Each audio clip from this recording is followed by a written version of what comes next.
ketika salawat itu sudah ditetapkan di dalam perkara ibadah, seperti di dalam solat misalnya, atau di dalam zikir-zikir tertentu, maka tidak boleh diubah dari apa yang sudah ditetapkan.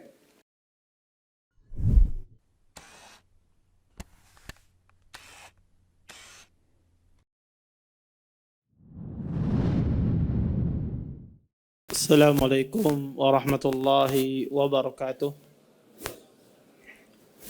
Innal hamdalillah nahmaduhu wa nasta'inuhu wa nastaghfiruh wa na'udzu billahi min shururi anfusina wa min sayyiati a'malina. May yahdihillahu fala mudilla lahu wa may yudlil fala hadiya lahu. Asyhadu an la ilaha illallah wahdahu la syarika lahu wa asyhadu anna Muhammadan abduhu wa rasuluh. Fa inna asdaqal hadits kitabullah wa khairul hadi hadi Muhammadin sallallahu alaihi wasallam wa syarrul umuri muhdatsatuha wa kullu muhdatsatin fid din bid'ah wa kullu bid'atin dalalah wa kullu dalalatin finnar. Amma ba'.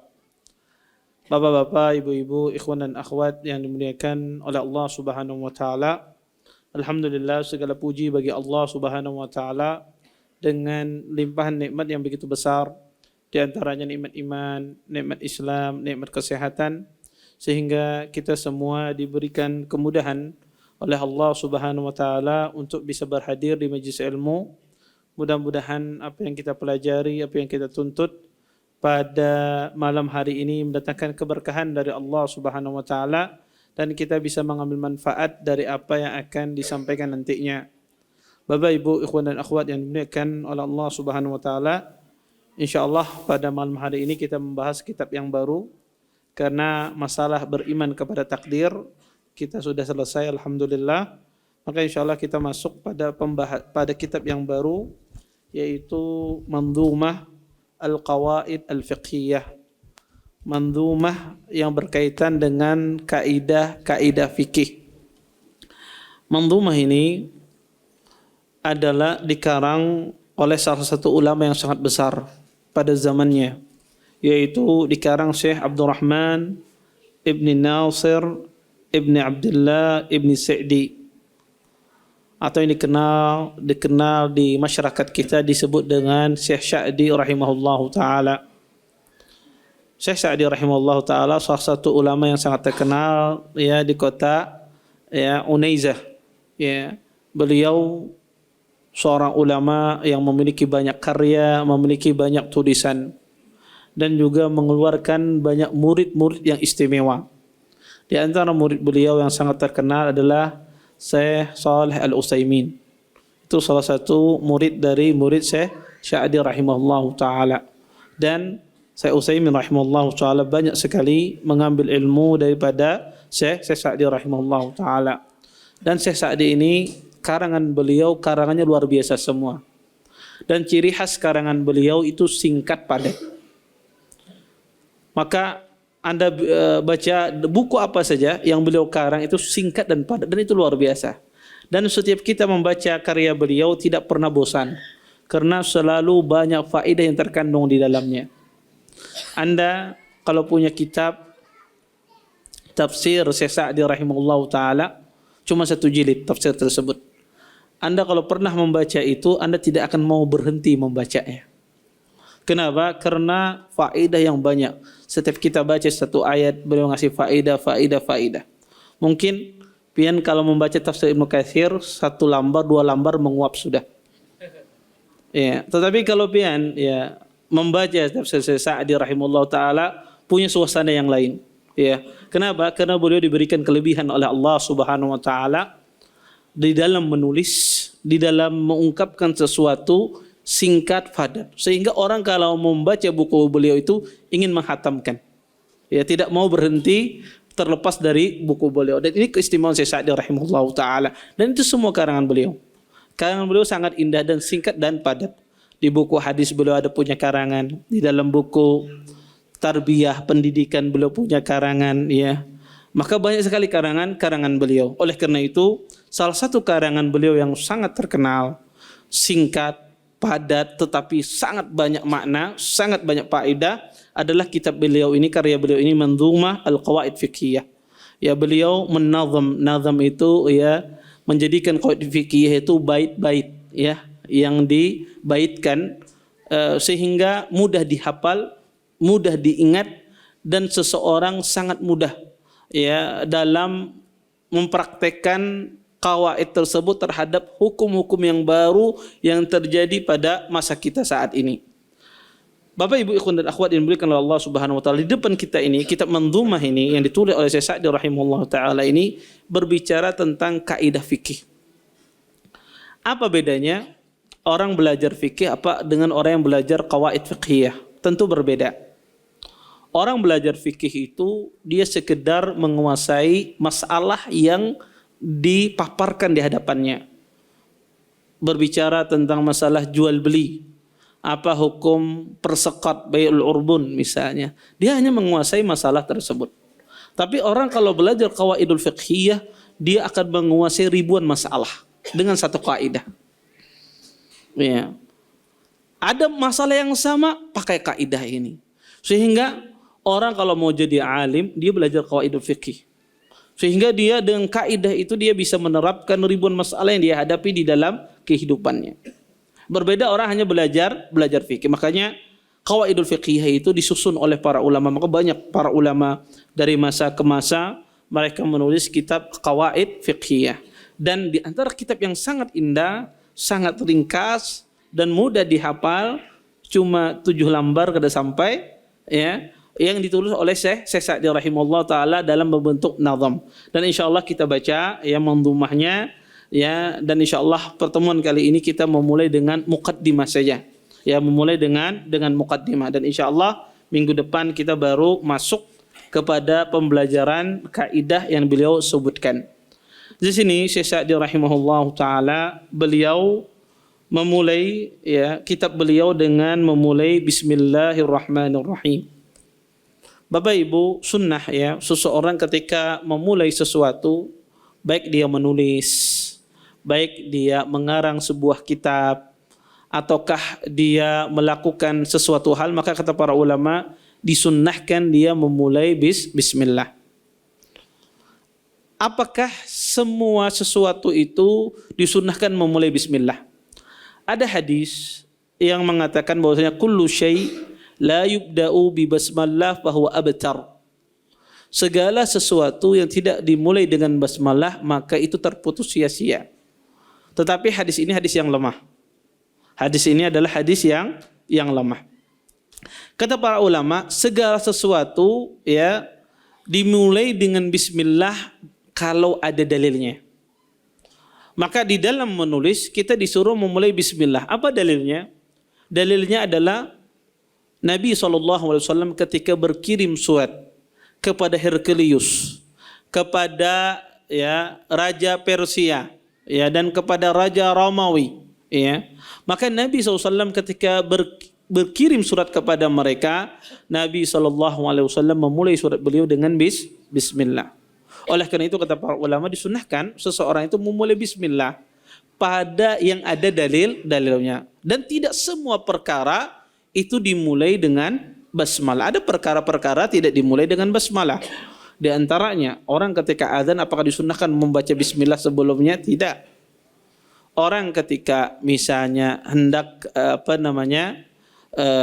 dia melaksanakan sholat misalnya sebelum bertakbiratul ihram, apakah disunnahkan dia membaca basmalah? Tidak. Ya, maka tidak semua perkara, tetapi segala sesuatu yang ada dalilnya. Di situ Nabi menulis basmalah, maka kita menulis basmalah. Kemudian Syekh memulai ya, dan itu setiap para ulama ya. Kalau Anda perhatikan setiap karangan para ulama selalu mereka memulai bismillah. Karena pertama ini merupakan sunnah Nabi SAW. Kemudian yang kedua, dengan kita menulis bismillahirrahmanirrahim, di sini kita isti'anah, minta tolong sama Allah terhadap apa yang kita tulis. Kadang seseorang itu ingin menulis sesuatu tapi tidak dibukakan oleh Allah Subhanahu wa taala. Makanya kata para ulama, ilmu agama ini sangat erat kaitannya dengan ketakwaan. Ya, dengan ketakwaan seseorang kepada Allah Subhanahu wa taala. Kadang Allah Subhanahu wa taala bukakan pintu ijtihad, pintu-pintu beristinbat, mengambil faedah dalam sebuah hukum, dalam sebuah ayat, dalam sebuah hadis. Allah bukakan kepada orang yang mungkin biasa-biasa saja kemampuannya, biasa-biasa saja kecerdasannya. Tetapi ketika dia memiliki ketakwaan kepada Allah Subhanahu wa taala, maka Allah bukakan pintu-pintu hidayah tersebut. Allah bukakan pintu-pintu istinbat tersebut. Makanya Allah katakan wattaqullah wa yu'allimukumullah. Bertakwalah kalian kepada Allah, niscaya Allah Subhanahu wa taala mengajarkan kalian. Dan sebaliknya, kadang pintu hidayah, pintu istinbat, pintu pendalilan tidak Allah bukakan kepada orang-orang yang mungkin kecerdasannya luar biasa, tetapi dia tidak memiliki ketakwaan, tidak memiliki keikhlasan di dalam beramal, di dalam berdakwah, di dalam menuntut ilmu, maka Allah Subhanahu wa taala tidak bukakan pintu-pintu istinbat. Makanya Anda lihat kadang-kadang sebagian ulama itu luar biasa, karangannya luar biasa, kita tertarik. Ada sebagian orang mungkin dia seorang alim, profesor, kita lihat biasa. Itulah namanya ya pintu ilmu. Ya Allah bukakan ya pintu-pintu istinbat, tidak Allah bukakan kepada yang lainnya. Maka para ulama ketika mereka memulai dengan bismillah, selain ini merupakan sunnah Nabi SAW, ini merupakan juga isti'anah seseorang minta tolong sama Allah Subhanahu wa taala terhadap apa yang dia tulis. Ya.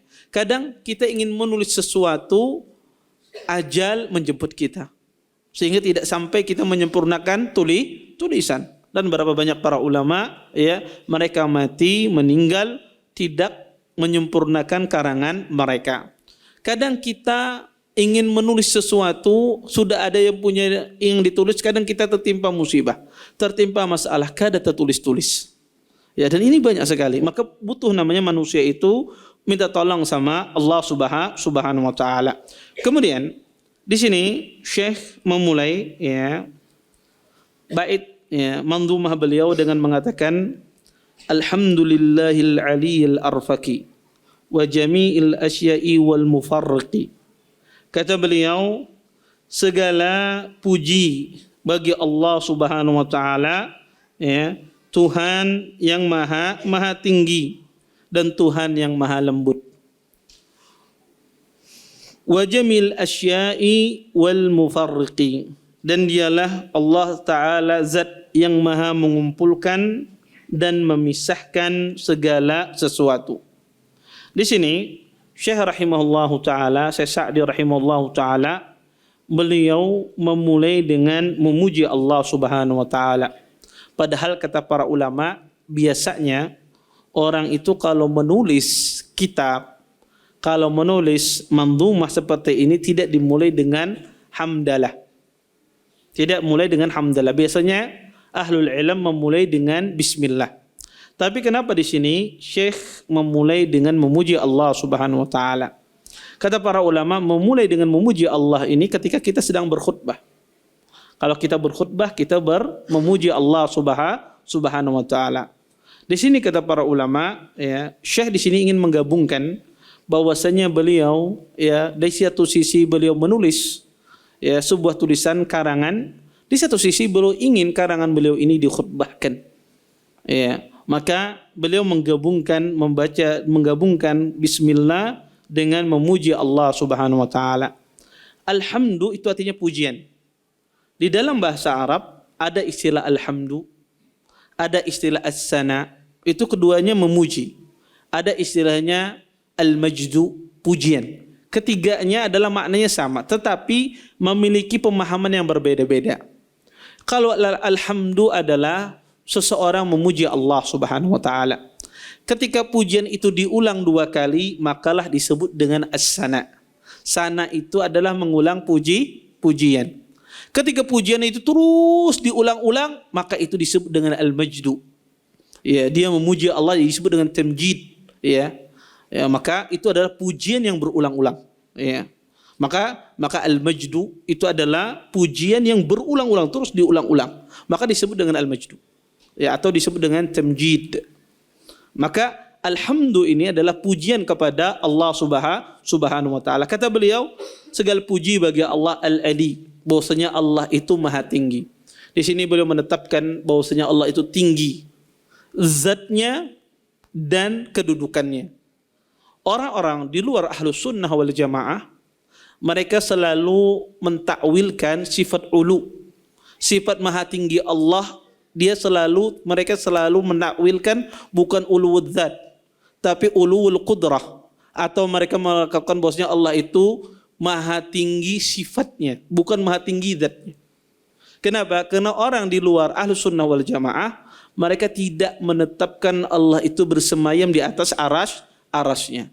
Sehingga mereka selalu mengatakan Allah itu maha mulia dengan sifat-sifatnya, kata mereka.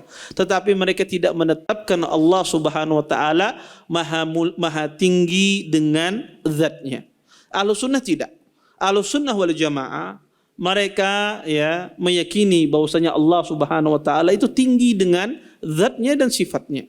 Allah subhanahu wa ta'ala maha tinggi, Allah itu bersemayam di atas arasy, dan ini keyakinan al-sunnah wal jamaah. Allah subhanahu wa ta'ala berfirman dalam Al-Quran, Ar-Rahmanu alal arsy istawa. Sesungguhnya Ar-Rahman, Tuhan maha pengasih, itu bersemayam di atas arasy.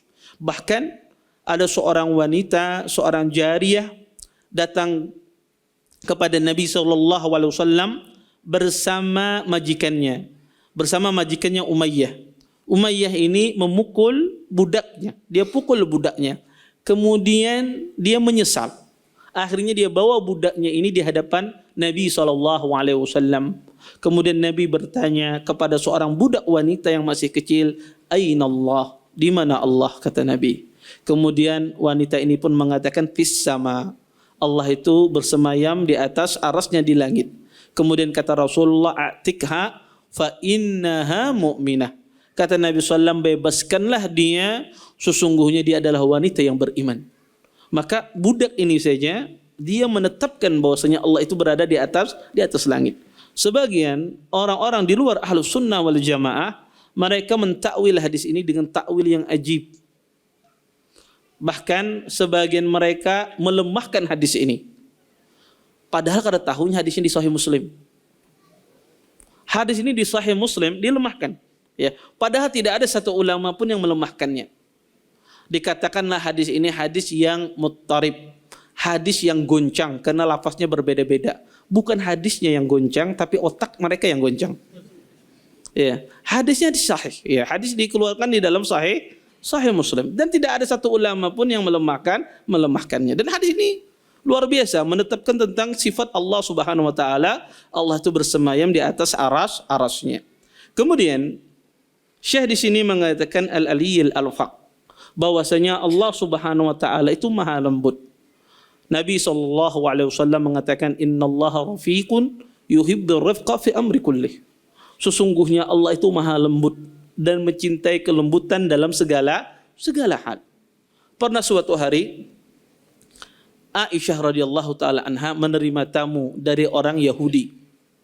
Orang Yahudi ini ketika datang bertamu kepada Nabi SAW, dia mengatakan Assalamualaikum. Dia tidak mengatakan Assalamualaikum, tapi Assalamualaikum, yang artinya kematian bagi engkau wahai Rasulullah. Maka Nabi pun menjawab, wa'alaikum, atas kamu juga kematian. Ya. Kemudian Aisyah mendengar tersebut, Aisyah marah. Suaminya didoakan kematian. Rasulullah doakan kematian, Aisyah marah. Kemudian kata Aisyah, ya, alaikumussamu wal la'nah ya ikhwatal qiradata wal khanazir, kata Aisyah. Atas engkau, kata Aisyah, kematian dan laknat Allah, wahai saudara kera dan babi. Aisyah marah. Kemudian ditegur oleh Nabi SAW, ya Aisyah, innallah rafiq. Wahai Aisyah, lembutlah, sesungguhnya Allah itu maha lembut dan Allah itu mencintai kelembutan. Maka seorang muslim, ya, selain dia belajar asma wa sifat, yang terpenting seseorang belajar asma wa sifat itu bukan dia itu membantah orang-orang di luar ahlus sunnah yang menyimpang dalam perkara asma wa sifat. Tetapi yang terpenting ketika kita belajar akidah, belajar asma wa sifat dan yang lainnya, yang terpenting adalah seseorang itu berusaha mengikuti, menyerupai, melaksanakan, mengamalkan sifat-sifat Allah tersebut. Dia berusaha untuk mengamalkan sifat Allah. Ketika Allah itu rafiq, Allah itu maha lembut, maka seorang muslim berusaha dia menjadi orang yang lembut. Ustaz, ulun kada kawa jadi orang lembut, kawa. Bujuan kada kawa, berdusta ikan. Manusia itu semuanya bisa dia lembut. Ya, tetapi mau tidak orang itu mengubah atau tidak mengubah, dan manusia itu membutuhkan kelembutan.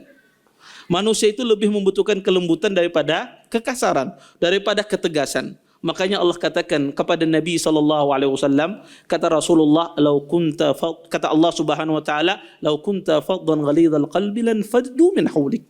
Kata Allah Subhanahu wa taala, wahai Rasul, kalau seandainya engkau kasar, bersikap tidak lembut, kata Allah Subhanahu wa taala, lam faddu min haulik, maka orang-orang di sekitarmu akan pergi. Siapa yang pergi ini? Sahabat Nabi SAW, generasi terbaik. Kata Nabi SAW, khairul qurun, sebaik-baik generasi. Kata Allah Subhanahu wa taala, wahai Rasulullah, jika engkau berkata kasar, bersikap tidak lemah lembut terhadap sahabat-sahabatmu, maka mereka akan meninggalkanmu. Ini kalau sahabat saja itu bisa meninggalkan Nabi ketika Nabi berkata kasar, bagaimana orang di bawah Rasulullah Sallallahu Alaihi Wasallam? Tentu lebih kabur lagi.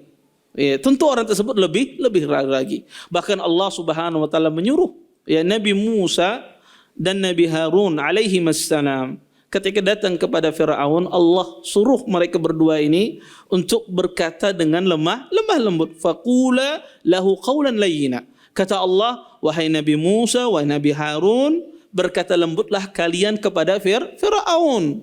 Seseorang yang mengatakan ana rabbukumul a'la, saya adalah Tuhanmu yang paling tinggi. Allah Subhanahu wa taala suruh Nabi Musa alaihissalam dan Nabi Harun alaihissalam untuk berlemah lembut kepada Fir'aun. Makanya pernah ada seorang wanita datang kepada Harun ar-Rasyid.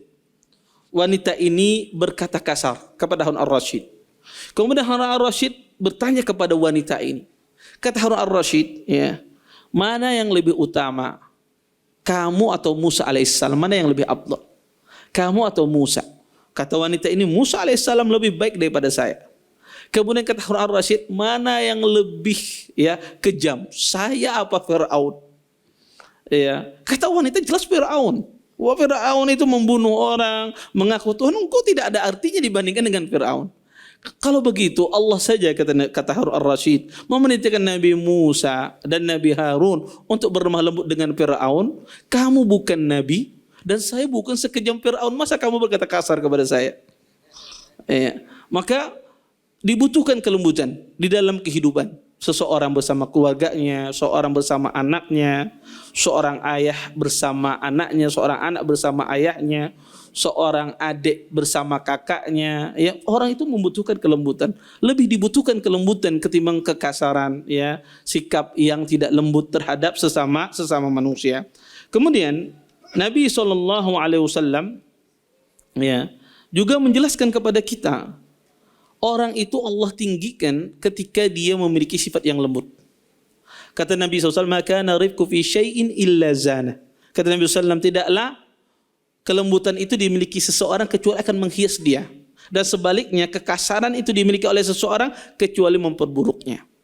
Kemudian di sini Syekh mengatakan, wa jami'il asya'i wal mufarriqi. Dialah Allah Subhanahu wa taala yang mengumpulkan segala sesuatu dan juga yang memisahkan segala sesuatu.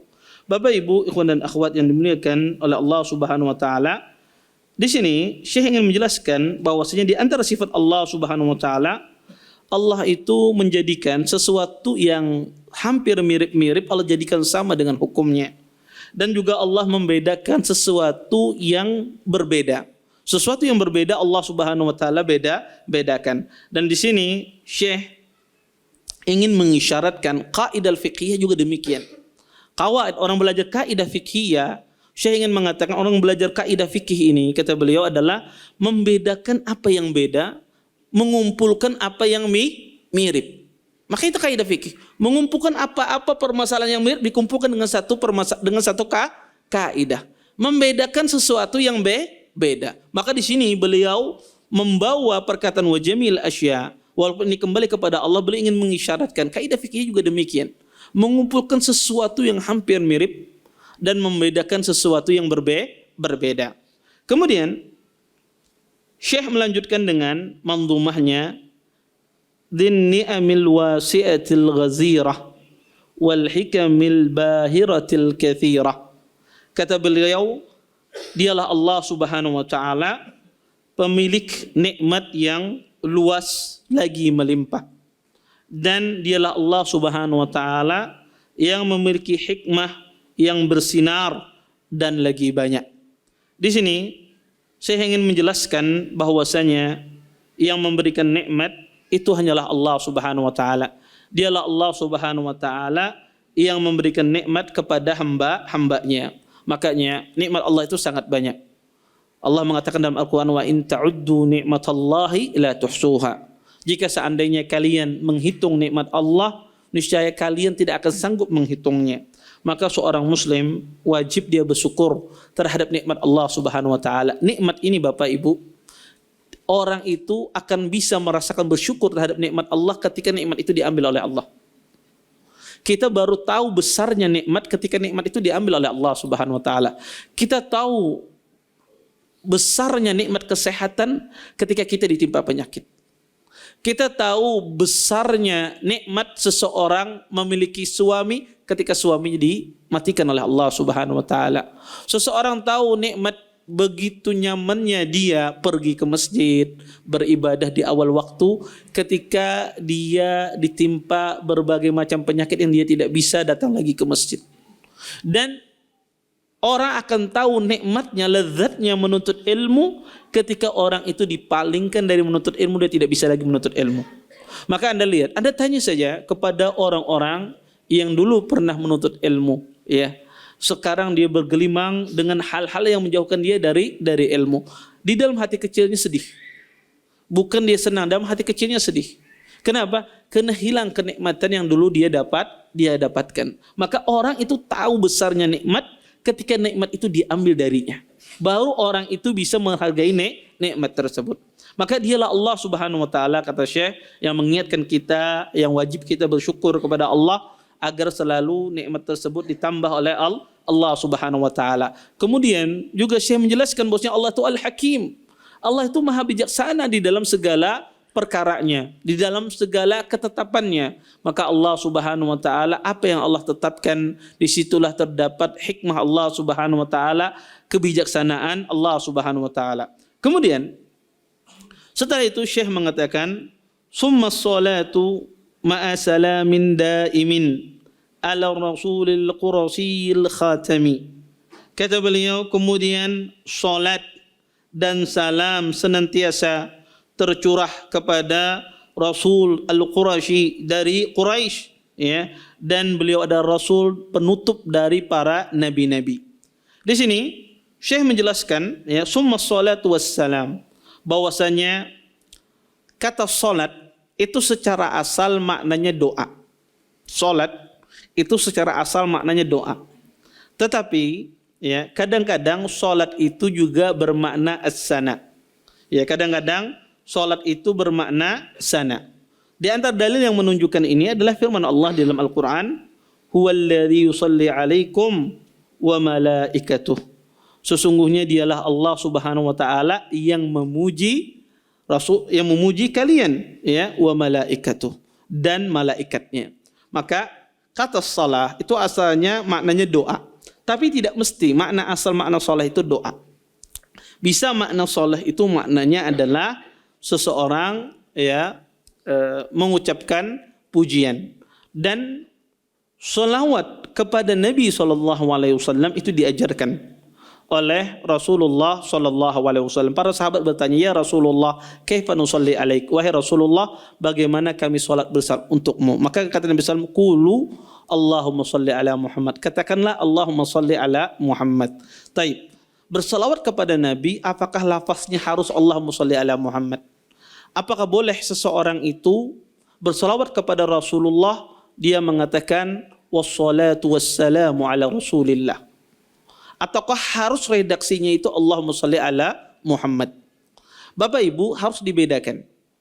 Ketika salawat itu sudah ditetapkan di dalam perkara ibadah, seperti di dalam salat misalnya, atau di dalam zikir-zikir tertentu, maka tidak boleh diubah dari apa yang sudah ditetapkan.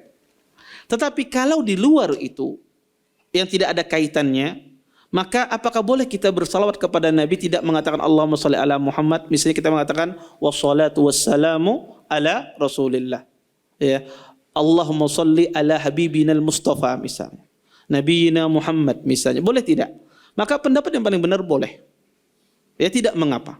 Ya seseorang berselawat kepada Nabi di luar apa yang ditetapkan.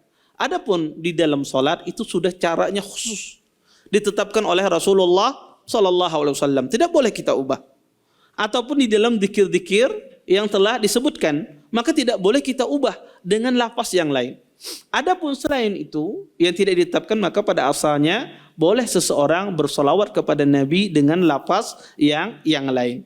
Kemudian Nabi SAW beliau seorang Rasul al-Khatam, seorang Rasul yang terakhir. Keyakinan Ahlussunnah wal Jamaah bahwasanya Nabi SAW adalah Nabi yang terakhir. Tidak ada Nabi setelah Rasulullah SAW. Mungkin sebagian kita bertanya, Ustaz, terus bagaimana dengan Nabi Isa alaihissalam? Bagaimana dengan Nabi Isa alaihissalam? Nabi Isa itu turun ke langit dunia. Nabi Isa alaihissalam nanti di akhir zaman turun ke dunia. Bukankah Nabi Muhammad Nabi yang terakhir? Kita katakan bahwasanya Nabi Isa alaihissalam ketika dia turun ke dunia, maka dia tidak membawa syariat baru, melainkan beliau mengikuti syariat Rasulullah sallallahu alaihi wasallam. Dan beliau ketika turun bukan menjadi seorang nabi, seorang rasul, melainkan pengikut syariatnya Rasulullah sallallahu alaihi wasallam. Sehingga Nabi Muhammad itu adalah nabi yang terakhir. Tidak ada nabi setelah Rasulullah sallallahu alaihi wasallam. Makanya ya keyakinan semacam ini adalah keyakinan yang badahi. Artinya keyakinan yang harus diketahui oleh setiap muslim. Tapi subhanallah, aneh bin ajaib, banyak khususnya di negara kita ini banyak orang mengaku nabi-nabi, ya. Coba bayang, orang kalau memakai akal sehatnya, dia tidak akan percaya dengan nabi-nabi tersebut, ya. Tetapi orang itu akibat sesatnya luar biasa, jauhnya dia dari ilmu, nabi apa aja dia percaya. Ya, ada seorang mengaku nabi, ditanya mukjizatnya apa, jago komputer, oh nabi sudah. Ya, saya pernah membaca artikel, ada seorang nabi diwawancarai di Indonesia. Dia mengaku nabi, nabinya rambutnya panjang diikat. Ini preman kata saya, bukan nabi. Ya. Kemudian ditanya apa kelebihan, apa mukjizatnya, ditanya oleh wartawannya. Saya jago masalah komputer. Ini orang admin ini. Maka tapi akal itu kalau tersesat, apa saja ya diterima, ya. Apa saja diterima. Dan itu banyak, dan anehnya di negara kita aja banyak mengaku nabi. Ya, maka kalau di negara Arab, jangankan nabi ini dimasukkan orang rumah sakit gila berataan. Ya, karena ya akal itu tersesat. Dan ini adalah keyakinan yang suatu yang harus diketahui oleh setiap muslim. Makanya beliau mengatakan bahwa Rasulullah itu dari Quraisy, ya dari suku Quraisy, dan beliau adalah penutup dari segala nabi. Kemudian saya melanjutkan wa alihi wa sahbihi al-abrar al-haidi maratib al-fakhar atau maratib al-fakhar. Kata beliau, dan ya salawat dan salam tercurahkan kepada sahabat-sahabat beliau dan keluarga beliau yang baik. Disebutkan ali Rasulillah, dikatakan al adalah keluarga Nabi. Yang dikatakan keluarga Rasulullah sallallahu alaihi wasallam yaitu yang dinisbatkan kepada Bani Hashim. Maka keluarga Nabi adalah keturunan dari Bani Hashim. Kemudian siapa saja yang beriman dari Bani Hashim, mereka adalah keluarganya Rasulullah sallallahu alaihi wasallam. Dan di antara keluarga Nabi adalah istri-istri beliau. Maka istri-istri Rasulullah itu adalah keluarga Rasulullah. Berbeda dengan orang-orang Rafidah. Mereka tidak memasukkan keluarga istri-istri Rasulullah dari bagian Ahlul Bait. Maka Ahlul Baitun Nabi adalah istri-istri beliau, keturunan dari Nabi SAW Bani Hashim yang memeluk agama Islam, atau keturunan dari Abdul Muttalib yang memeluk agama Islam, yaitu Abbas, anak-anaknya Abbas, Fadl dan yang lainnya. Maka mereka itu yang disebut dengan Ahlul Bait, keluarga Rasulullah sallallahu alaihi wasallam. Dan dikatakan al, termasuk dalam al ini adalah juga yang mengikuti Rasulullah, yaitu para sahabat-sahabat beliau. Ya, maka di sini disebutkan wasahbil abrar, dan para sahabat yang terbaik. Sahabat itu adalah orang yang bertemu dengan Nabi. Kullu man laqiyan Nabi sallallahu alaihi wasallam mu'minan bihi wa mata 'alal Islam, yaitu orang yang bertemu dengan Rasulullah dan beriman kepadanya dan mati dalam kondisi berislam. Siapa saja yang bertemu dengan Nabi, walaupun dia hanya melihat, kemudian dia meninggal, ya, maka dia adalah seorang sahabat. Walaupun itu bayi, ketika Nabi meninggal, ya, dia masih bayi, masih usianya beberapa bulan, dia dikatakan sahabat. Makanya sahabiyah, ya, para sahabat Nabi SAW ketika mereka punya anak, mereka haris membawa anak mereka kepada Nabi SAW. Selain ingin mendapatkan tahniknya Rasulullah, dan mereka juga ingin menjadikan dia dan memiliki suhbah karena melihat Rasulullah Sallallahu Alaihi Wasallam. Maka sahabat itu siapa saja yang melihat Nabi itu adalah sahabat. Dengan syarat apa? Dia beriman. Karena ada pada masa Nabi SAW orang beriman tapi dia tidak melihat Nabi. Subhanallah, dia tidak bertemu dengan Nabi tapi dia beriman. Di zaman Nabi SAW, maka mereka ini disebut dengan mukhadram. Orang mukhadram. Dan mereka tidak dikatakan sahabat. Tidak dikatakan sahabat. Mereka jatuhnya generasi tabi'in. Padahal mereka hidup bersama Nabi SAW, ya, tapi mereka tidak bertemu dengan Nabi SAW. Maka mereka disebut dengan mukhadram. Ya, hadis mereka, kalau mereka meriwayatkan hadis harus diteliti, ya. Bagaimana hafalannya, bagaimana keadaannya. Tetapi para sahabat, ya, tidak perlu diteliti hadisnya. Hadisnya sahih. Tidak perlu seseorang, ya, melihat keadaannya. Kemudian sahabat itu dikatakan dia sahabat bertemu dengan Nabi mati dalam keadaan berislam. Para ulama mengatakan ada sebagian sahabat mereka bertemu dengan Nabi kemudian beriman, kemudian mereka terkena fitnah. Ada yang murtad pada masa Abu Bakar As-Siddiq radhiyallahu taala anhu. Kemudian mereka kembali lagi ke Islam. Ya, kembali lagi ke Islam, dan ini sahabat. Tetap dikatakan sahabat. Walaupun dia sempat keluar dari Islam, kemudian kembali lagi dari Islam. Kembali lagi ke Islam. Maka ini tetap dikatakan para sahabat Nabi SAW. Yang mereka menepati posisi-posisi yang mulia. Kemudian kata beliau, "I'lam hudita anna afdalul minan ilmun yuzilu syakka anka wad-daran." Kata beliau, ketahuilah sesungguhnya engkau telah diberikan petunjuk oleh Allah Subhanahu wa taala. Menjelaskan tentang keutamaan ilmu sangat banyak di dalam Al-Quran. Kata Imam Ibn Qayyim rahimahullah ta'ala, cukuplah kemuliaan ilmu itu Allah Subhanahu wa ta'ala menghalalkan anjing diajari untuk berburu, buruannya halal.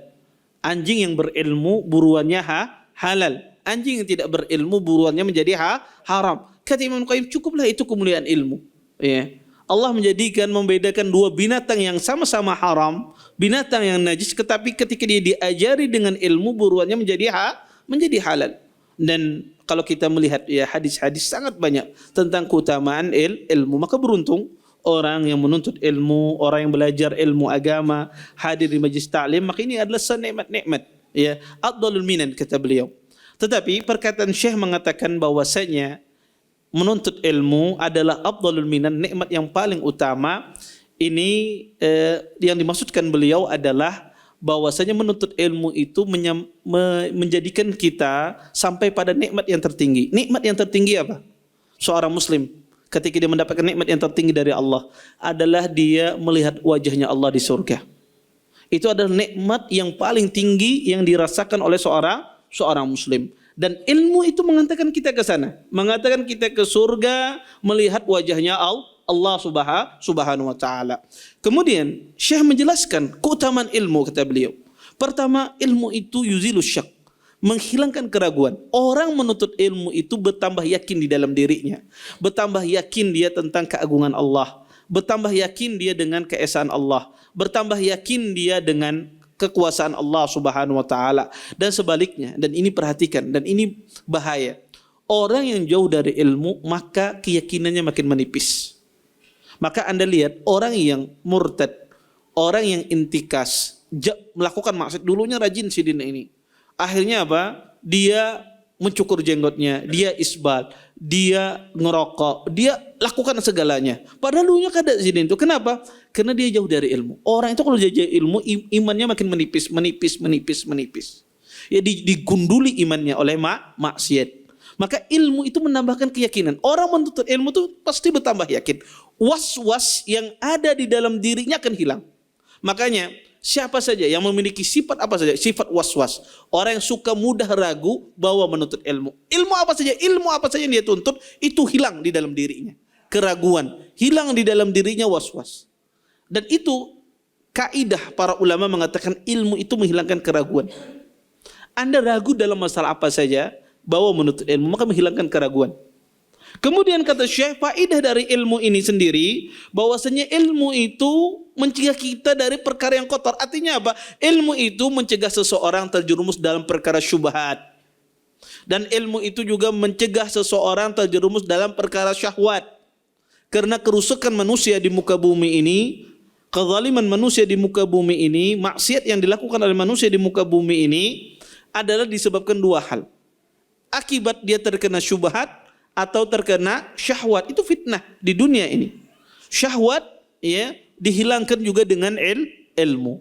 Syubhat juga dihilangkan dengan ilmu. Maka ilmu itu menjaga seseorang dari syahwat, menjaga seseorang dari terkena fitnah syubhat. Orang yang terkena syubhat kebanyakannya adalah orang jauh dari ilmu. Orang yang dekat dengan ilmu maka mereka dijaga oleh Allah Subhanahu wa taala, terhindar dari fitnah syubhat dan terhindar dari fitnah syahwat. Di sini saya menjelaskan tentang salah satu faedah orang itu menuntut ilmu, terhindar dari syubhat dan syahwat, dan juga ilmu itu menjadikan orang itu tambah yakin dan menghilangkan keraguan was-was yang ada pada diri kita. Taib, mungkin itu yang bisa ulun sampaikan, dan insyaallah nanti kita lanjutkan muqaddimah Syekh ini. Syekh belum masuk ke dalam masalah kaidah. Karena beliau satu lembar baitnya itu berbicara tentang masalah muqaddimah, ya, berbicara tentang masalah ilmu, keutamaan ilmu, berbicara tentang masalah kaidah. Baru setelahnya beliau berbicara tentang masalah kaidah fiqhiyah. Dan insyaallah nanti kita lanjutkan pada minggu depan. Taib. Sebelum ulun tutup, mungkin ada pertanyaan, silahkan kalau yang bertanya. Tafadhol. Silahkan.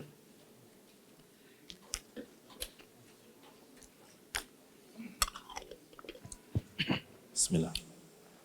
Barakallahu fiik Ustaz. Apa bedanya usul fikih dan qawaidul fikih Ustaz? Apa bedanya? Usul fikih dan qawaidul fikih. Oh ya. Adapun apa bedanya, beliau menanyakan apa bedanya antara usul fikih dan qawaid fikih. Qawaidul fiqhiyah itu adalah seseorang ya menjadikan masalah-masalah yang banyak ya dijadikan satu kaidah. Jadi masalah-masalah yang banyak dikumpulkan, digambarkan dengan satu kaidah. Adapun usul fikih ya seseorang kaidah ya sebuah kaidah untuk diterapkan pada sebuah masalah. Jadi qawaidul fiqhiyah itu diambil dari sebuah masalah menjadi kaidah. Sedangkan usul fikih tidak.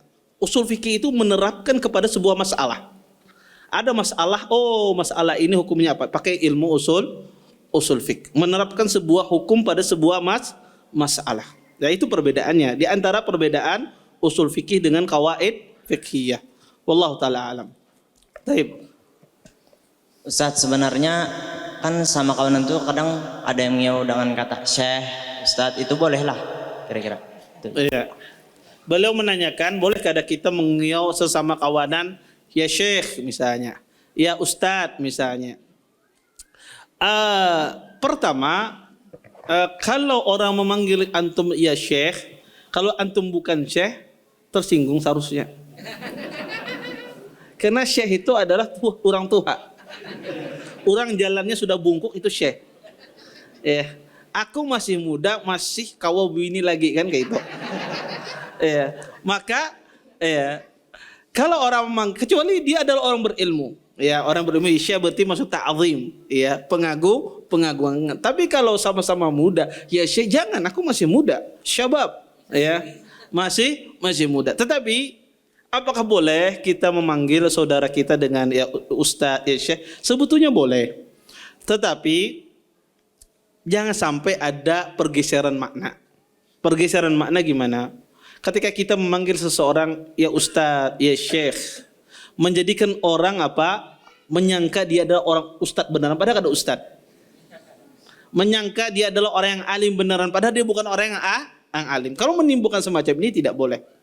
Kenapa? Karena akan menjadikan orang berkiblat kepada dia padahal dia bukan ahlinya. Tetapi kalau seandainya tidak ada muncul keyakinan semacam itu, kan orang tahu berataan si Din ini apa Ustadz misalnya. Orang di sini tahu berataan, tapi sering dipanggil dengan mungkin bercanda dan semisalnya, maka tidak ada masalah ya, tidak bercanda semacam itu ya, tidak mengapa.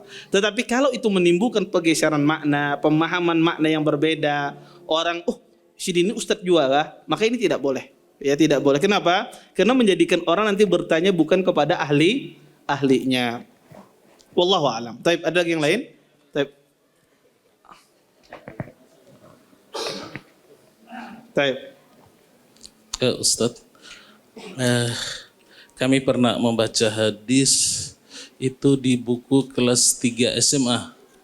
Jadi bunyinya itu yang artinya, selidikilah semua ciptaan Tuhanmu, tapi janganlah menyelidiki zat Tuhanmu, karena engkau pasti tidak akan mampu. Apa benar hadis ini Ustadz? Gimana? Ulang hadisnya? Selidikilah semua ciptaan Tuhanmu. Jadi waktu itu ya supaya orang-orang yang menuntut ilmu, penelitian maksudnya. Tapi janganlah menyelidiki zat Tuhanmu, zatnya, karena pasti engkau tidak akan mampu. Apa benar hadis ini? Itu di buku agama kelas 3 SMA yang umum, bukan pesantren. Ya. Terus yang kedua, kita diperintah kelembutan.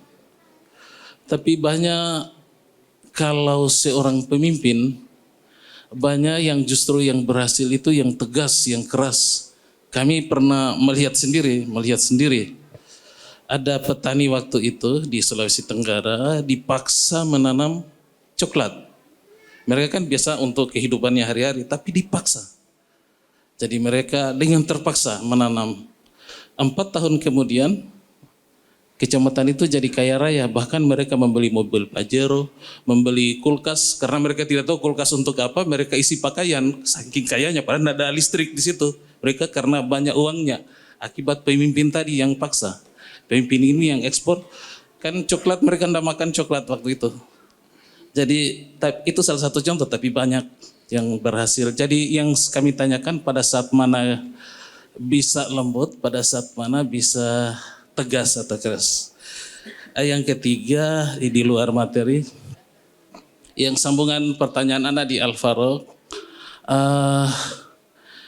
kebanyakan kami dapati imam rawatib itu membiarkan anak kecil lewat di dalam sutranya. Padahal itu kan sutra imam, sutra mamun kalau berjamaah. Dan ketika sutra dilewati kan berkurang pahala. Bagaimana ini Ustadz? Apa memang pahala jamaah akan berkurang juga bila sering dilewati sutra imam Ustadz? Ya, jazakumullah khair atas pertanyaannya. Pertanyaan pertama, apakah benar hadis selidikilah ciptaan Tuhanmu dan jangan kau selidiki zat Tuhanmu? Saya tidak tahu, baru pertama kali mendengar hadisnya. Apakah sahih atau tidak? Wallahu alam. Ya, bisa jadi la aslalahu, tidak ada asalnya. Ya, bisa jadi demikian. Ya, karena kadang banyak ya di tempat kita ini di Indonesia ini, kalau mengumpulkan hadis la aslalahu itu memang tidak ada asalnya. Bahkan saya sempat dulu ya pertama kali datang di sini mengumpulkan ya hadis-hadis di Facebook gitu ya. Ada yang tidak ada asalnya tapi tersebar di Facebook gitu. Ya, dan ketika saya kumpulkan sangat banyak banget ya, sangat banyak tidak ada asalnya. Wallahu alam, saya tidak pernah mendengar hadis-hadis tersebut. Dan wallahu alam ya, mungkin bisa jadi hadisnya tidak ada asalnya ya, tidak ada wujudnya. Kemudian yang kedua adalah masalah biasanya lebih sering orang itu berhasil ketika dia tegas ketimbang dia bersikap lembut. Kemudian kapan kita bersikap lembut, kapan kita bersikap tegas. Sebetulnya tegas dan lembut itu tidak bertentangkan. Kadang orang itu tegas tapi dari sisi lain dia lembut. Artinya dia tegas juga lembut. Ada orang minta kepada kita, Ustadz, ulun minta izinlah, nggak bisa tungai. Ustadz minta izinlah, nggak bisa tungai. Lembut sih Din, tapi tegas. Ya, suaranya lembut, merendah apa macam.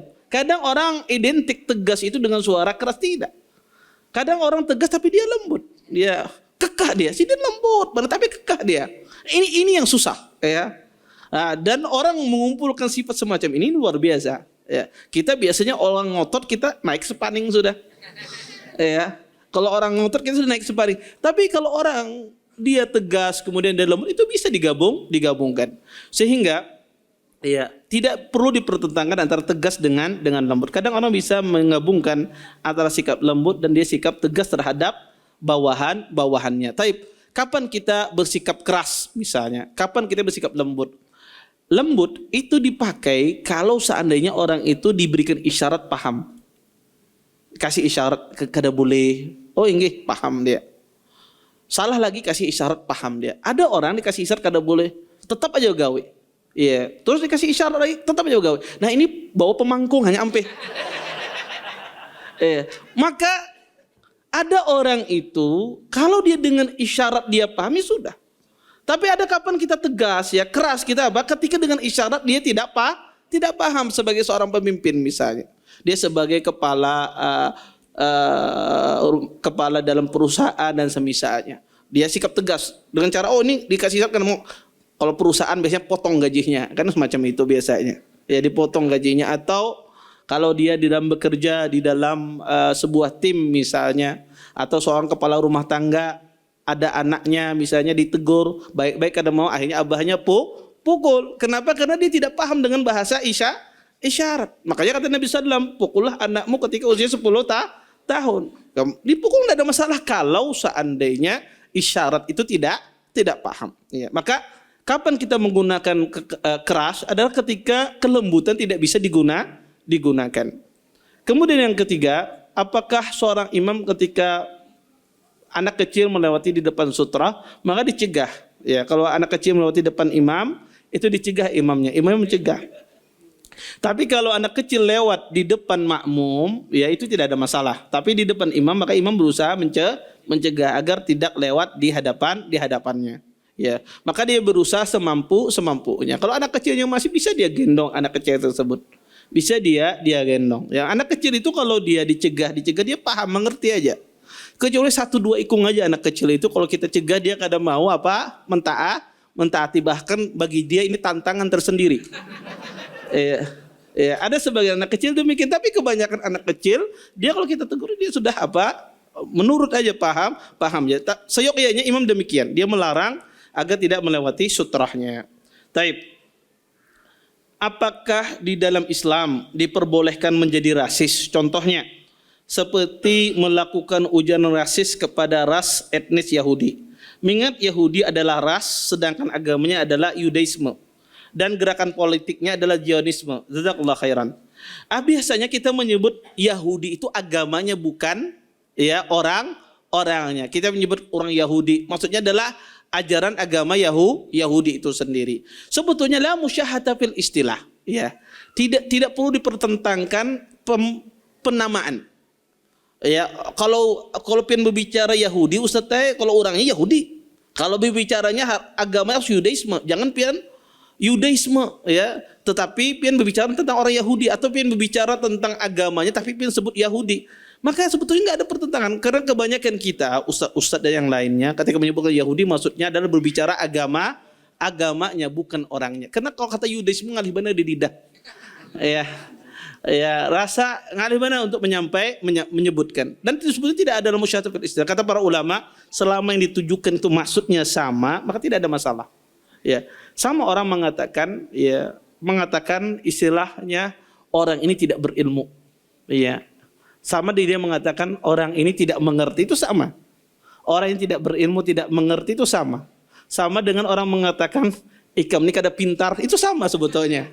Ya tidak mengerti, ya tidak berilmu, tidak pintar itu sama sebetulnya. Tetapi itu istilah penamaan saja dan tidak perlu dipertentangkan. Kami pernah menemukan uang tercecer, lalu kami belanjakan karena kebodohan kami. Apa yang harus kami lakukan untuk menebus kesalahan tersebut? Berapa duitnya? Kalau duitnya dapatnya adalah sekitar 5.000 ke bawah dan semisalnya, kada apa-apa pian belanjakan. Karena itu sesuatu yang boleh diambil dan tidak perlu diumumkan. Ya, itu adalah sesuatu yang tidak margub. rata-rata orang itu sesuatu yang tidak margub ya. Jadi para ulama mengatakan dari ahkamul luqatah, hukum ya hukum memungut sesuatu atau menemukan barang temuan. Kalau barang temuan itu adalah barang temuan di rata-rata manusia, keumuman orang, bahwa tidak margub, orang tidak tertarik. Kalau hilang, ada mencari, maka itu kalau kita menemukan, boleh kita ambil, boleh kita gunakan. Ya, ini dikembalikan kepada kebiasaan manusia. Ya, kalau tidak perorangan, ya kalau perorangan, ibu-ibu 1.000 jin dicari sidin, ya 2.000 jin ditagih sidin tukang sayur, ya. Tetapi kalau 5.000 ya 10.000 semacam itu, ahlul ilm mengatakan itu ghairu marghub. Artinya orang kalau hilang 5.000, 6.000 tercecer, orang kadang mencari. Kalau dia diambil, dibelanjakan, maka dia tidak mengapa. Tapi sesuatu yang orang marghub, di situ orang kalau hilang dia rasa menyesal, rasa sedih, mencari. Nah, ini tidak boleh diambil. Kalau kita ambil, kita wajib apa? Mengumumkannya. Selama satu tahun. Ustadz walaupun 20.000, walaupun 20.000. Sampai setahun kan? Iya, sampai setahun. Ya Allah, ya tahu kalau ambil, siapa yang menyuruh antum mengambil? Itu masalahnya. Maka harus dia umumkan, dia harus amanah. Maka dia umumkan. Kalau tidak ada orang datang, maka boleh dia gunakan uang tersebut. Uang tersebut menjadi milik dia. Ya, kalau kayak itu Ustaz, kalau sudah ulun ambil, ulun kembalikan, bolehlah kada boleh. Kalau sudah diambil, sudah antum bertanggung jawab. Ya, maka kalau sudah mengambil, makanya itu penting.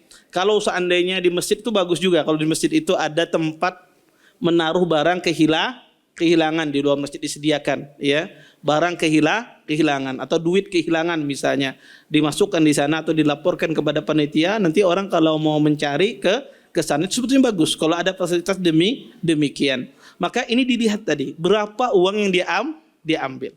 Kalau uang yang diambil tadi, qadarullah ya melebihi, merupakan nominal yang orang-orang kalau kehilangan, dia sedih, berusaha ingin mencarinya, maka kalau sudah dibelanjakan, caranya apa? Anda cari siapa yang punya uang tersebut. Kalau tidak ketemu, tidak tahu siapa Ustadz, maka Anda sedekahkan dengan nominal yang Anda belanjakan tadi. Tadi kalau dibelanjakan nominalnya 100.000, Anda sedekahkan atas nama orang tersebut 100.000.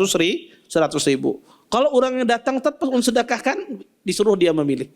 Mau diganti uangnya atau pahala tersebut. Kata orangnya, saya minta uangnya diganti. Maka sudah Anda ganti uangnya, pahala yang kemarin itu untuk Anda. Ketika bangun subuh ternyata di masjid sudah salam. Sebaiknya sholat di rumah saja atau tetap ke masjid? Tergantung. Kalau seandainya di masjid ada jamaah lagi, di rumah tidak ada jamaah, maka abdulnya berjamaah di masjid. Tapi kalau seandainya tidak ada jamaah, di masjid dia sendirian, maka sholat di rumah. Ya sholat dia di rumah, berjamaah bersama anak dan istrinya. Taib. Apakah para sahabat tidak pernah bisa lupa atau keliru dalam menyampaikan hadis? Tidak bisa lupa sahabat. Ya maksudnya apa? Kalau sahabat itu lupa, ataupun dia ragu-ragu, dia akan jelaskan di dalam hadis tersebut. Sahabat itu adalah orang yang disebut dengan udul, terpercaya. Orang yang terpercaya itu adalah orang yang terbukti itu adalah sikap agamanya dan terbukti hafalannya. Maka sahabat itu orang yang kuat hafalannya. Semua sahabat. Makanya Allah Subhanahu wa taala mentazkiyah para sahabat Nabi SAW. Ya, maka sahabat itu orang terpercaya sehingga tidak perlu dicari tentang bagaimana kualitas hafalannya. Karena sahabat itu kata Abdullah bin Abbas, mereka mengetahui kapan Quran itu diturunkan. Quran itu diturunkan dengan bahasa mereka dan mereka orang yang paling paham terhadap penafsiran Al-Quran. Ya, mereka yang paling paham terhadap hadis Nabi SAW.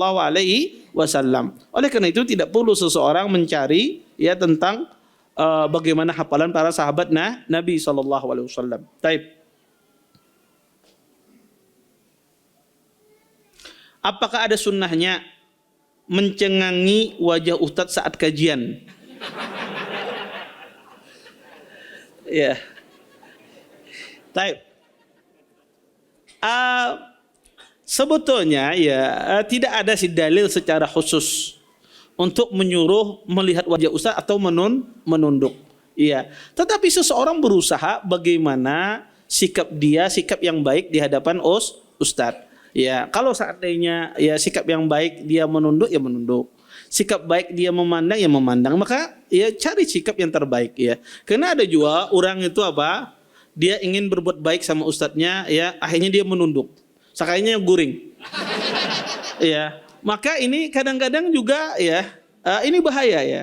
Makanya ustadz itu kadang-kadang kalau di depannya ini guring, ustadznya sudah semangat apa macam, di depannya ini guring, hanya bismillah, innalhamdulillah, guring sudah di depannya, loyo ustadznya, kada semangat lagi menyampaikan. Ya, kadang-kadang yang menjadikan ustadz itu kada nyaman menyampaikan yang di muka-muka ini, Bang. Ya. Tapi kalau yang di muka itu semangat mencatat, semangat juga ustadznya. Iya. Maka seseorang berusaha menjadikan orang itu apa berlomba-lomba dalam kebaikan. Berhadapan dengan ustadz itu tidak mesti mencengangi ya. Maka dilihat dari adab. Ada mungkin di sebagian tempat adabnya itu kalau mungkin mencengangi, melotot, mungkin di sebagian tempat itu apa menghinakan atau mengajak berantem. Ada mungkin di sebagian daerah kalau kita pelototin mukanya diajak kita mengajak berantem. Ada sebagian daerah tidak ada masalah mau dipelototin, mau di apa di orang menunduk. Ya, maka kita sesuaikan dengan adab tata kerama di tempat kita. Maka pada asalnya mencengangi atau menunduk itu tidak ada masalah dalam menuntut ilmu. Yang penting dia menyimak, fokus terhadap apa yang disampaikan. Wallahu taala a'lam. Baik. Saya kira cukup ya untuk pertemuan kali ini. Kita tutup dan doa kafatul majelis. Subhanakallahumma bihamdika asyhadu an la ilaha illa anta astaghfiruka wa atubu ilaik. Assalamualaikum warahmatullahi wabarakatuh. Terima kasih. Jazakumullah khairan wa barakallahu fikum. Video ini dibuat atas partisipasi dari donasi Anda. Semoga menjadi amal jariah bagi Anda semuanya.